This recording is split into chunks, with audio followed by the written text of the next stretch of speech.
My name is King Ace. I'm originally from Killeen, Fort Hood, Texas. Partially grew up in Rochester, Minnesota. That's a hard question because it depends. I mean, naturally, I would just tell them my real name, but like, if I was going out somewhere as of recently, just to kind of be on more like a positive mindset and knowing that my artistry is going to be something that I want to do for the rest of my life, probably just introduce myself as Ace, honestly, right away. And then when people are like, oh, like Ace, like what else? I'd be like, yeah, it's King Ace, you know, with the one on it. My boy reached out to me, man. What you talking about, dog? My guy reached out to me. Started. Shit, bro.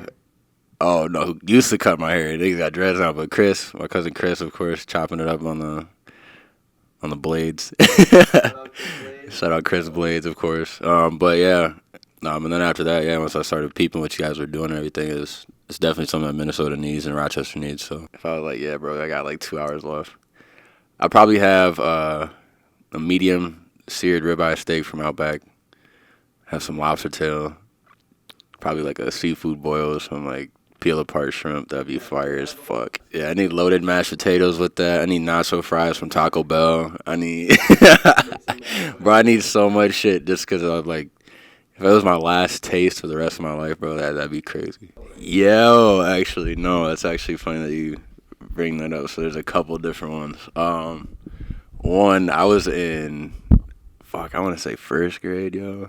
Like, no, not even. I think it was fourth grade. But my homie moved from Canada. His name was Tony Sudoku.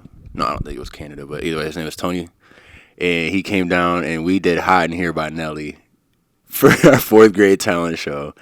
And we had a couple girls doing, like, cartwheels on the stage.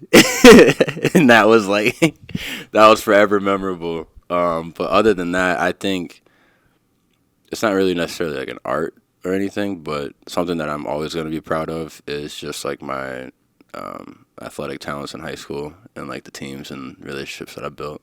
Sheesh. Shit. If I had to pick one, probably J. Cole, honestly. Because like when I was younger living in Texas, like it was all the southern people, you know what I'm saying? Like Pimp C, Bun B, like we're obviously like Hawk, like all them niggas, like those are who we're listening to.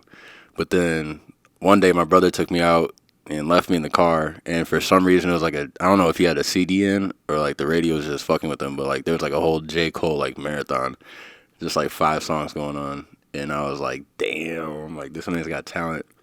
And I was in middle school then, and that's when I knew, like at that point I was like I kind of want to do poetry. And then like I told you before, right after high school and shit, I tried to take football out, but I was like, nah, bro, like to be honest, like music is what I want to do, because that shit is hype all the time, bro. There's music in everything that we do. So, and J. Cole makes all kinds of music, like all kinds of moods, like all that shit too, and that's kind of what inspires me to do more than just one genre of music, you know.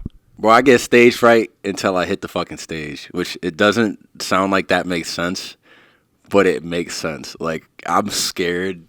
Bro, I'm scared until I grab the mic and they introduce me, and then I look out on the stage, and then I'm just like, bro, like whether these people fuck with my music or not, I'm here and I'm doing me. Like they came to see me. Like it's whatever, bro. Like I made the music for a reason. You can't really go anywhere if you don't, you know what I'm saying, express yourself the proper way. And that's one thing too with my music too, is like people can hear my music, but I don't think they understand like the vibe or like the story behind the music. So that's why like I definitely like doing shows, because when I do shows I'm more live with them. People are like, oh shit, like this thing goes. Like when we did that Noise Night, bro, I only did 3 songs, but after the show everyone was like, bro, like you probably had the best performance I've seen in Rochester like ever, like in a long ass time. Like so I was like, fuck, that's all it takes, bro. Get out on the stage and express yourself and be you at all times. So the secret sauce, I think, it's honestly how fucking weird I am.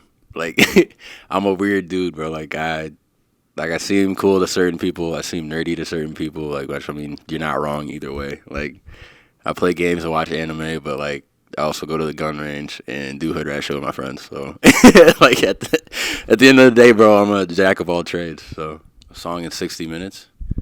Shit, listen to my last mixtape. All those songs were made in 60 minutes. Not like entirely like as the whole project, but like there are some songs on there it only took me 20 minutes to make. Some songs took me the full hour. But I mean, usually if I'm focused and I'm like, music is what I'm doing today, and I find a beat and like it resonates with me, it's over, because you're not getting me out that room until the song's done. If I told a story that I actually wanted to, it would probably tell you a little bit about my background. What specifically, I don't know. But I mean, all my best songs that I've actually cared about, in my opinion, have been about like my family members, or just like things that have happened in life that I've actually like carried on, like especially my sad boy music. And I think that's the best. Probably got at that time it'll be a Polestar like 7. It's a new car brand that's coming out. Shout out Polestar. It can only make custom made cars. So they don't do any of that line shit. But I'll be 70. My kids will be well off. I'm hoping that they'll be retired by that time of 50 because of how well off I was, and that they'll be able to enjoy their life too. Hopefully some grandkids.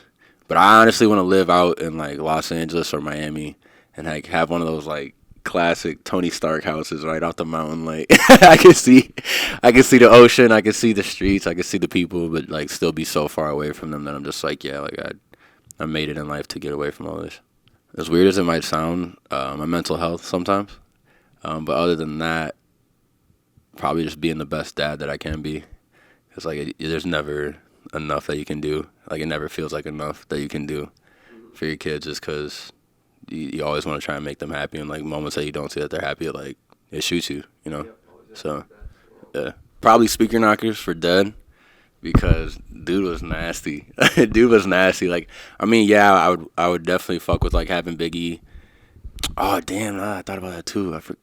Part of me forgets Juice WRLD's dead because I still listen to his music. But damn, Juice WRLD too, I guess too, because damn, that's a hard question.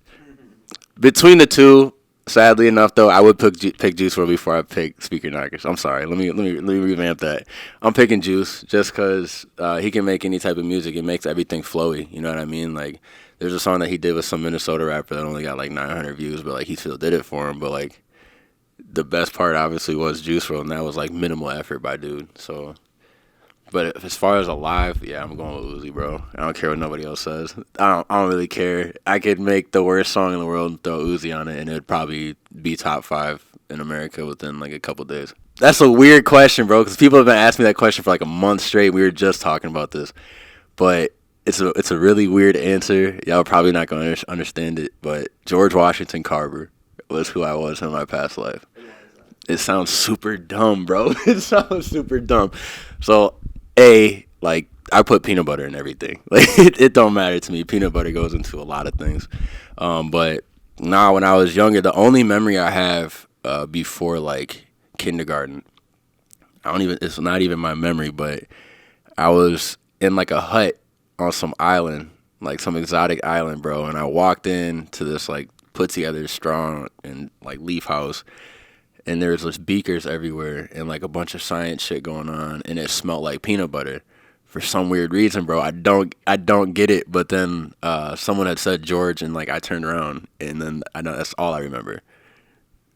But yeah, I've just had like this weird. And then I did a history report in like 4th grade, and they're like, pick someone in history, like Black history, to do. And the last name that was left, like off the list, was George Washington Carver, and I was like, what are the fucking chances? You know, like what are the chances? So then I ended up doing more research on him and everything too, and if you pull him up, he actually looks like me a little bit. Like he's like a darker shade version of me, like in a really weird way, based off like the books and everything that they've drawn of him. Like, buddy looks like me, so who knows, bro? Honestly, just my house, like being at a place that I call home. I don't know. Sometimes though, like, it's gonna sound weird. Depends on my mood. If I'm like super hype, I like being in my car for some reason. Just cause like I can get the bass going, I turn that bitch up, let the beat ride. If I'm like in my feelings, I'd rather be on the beach or be in my bedroom. Like in my bedroom with the lights off, my LEDs on, my speaker on, and just kind of staring at the ceiling and just letting life kind of take its course. Either in my car or my bedroom personally. Otherwise, out on the beach with some headphones on and nobody around me, and I'm blowing my hand. I got a lot coming, bro. It's weird though, because like it's been a year since I dropped music, which is surprising for me, because when I first came out, I was dropping music like every weekend. Like shit was snapping, and then I did the show, and then I dropped another mixtape, and I was ready. But now I'm working with a company right now that I'm pretty sure most everybody knows. I just can't say. This will be out in a couple months, so you can probably say that it's coming out soon. Okay, so I don't know if I want to say it. I'll put it this way. I'm working with someone that writes for a very major label. To put it smoothly, the whole me and J. Cole thing makes sense. I'll put it that way. So I just recorded a feature last night. That shit was gas. That was actually a pretty good song. But I got mixtape coming out at the beginning of fall. It's gonna be my Sad Boy trilogy. The start of it, at least. What's the title of it? No title yet. But that's part of also what I'm working with this guy from this area for. So he's actually partial writer, partial like promoter for all my new shit that I got coming out. So that's one thing I've been trying to incorporate with my new stuff is finding more people to build my team, but then build myself. Bro, every fucking month I'm gonna drop every month until. Yeah, bro. I'll say especially since I switched jobs, bro. Like and being back to being myself and having a lot more free time. That's what I was just telling him yesterday. Like I'm gonna have a lot of time on my hands where my creativity is gonna just take over for the rest of the time that I have, and you're gonna like it's gonna be old King Ace, like hot drops all the time, hot videos. Like it's gonna be a quick climb.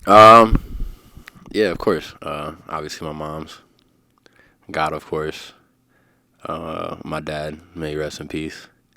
But Chris Blades, that's my boy, that's my cousin. You know what I'm saying? Not necessarily blood, but loyalty makes you deeper than blood at all times. So fuck all that. Shout out my boy Fat Bonnie. Fat Bonnie right here, you know what I'm saying? Fat Bonnie about to get behind the beats and everything too. Trey Houston, who be doing all my beats, that's my boy.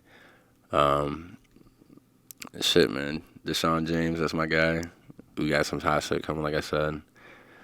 But it's Jago. I don't know if y'all know who Jago is. Jago, yeah, my bad, Jago. But get that man on your song. If you want a song to pop off at all at any times, get that man on a song. I promise you that right now.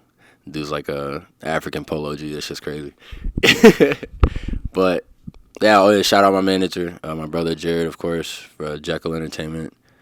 And I don't really know if he's part of the team anymore, but wherever that nigga's located, someone find Nason, Peanut, and tell that nigga get active.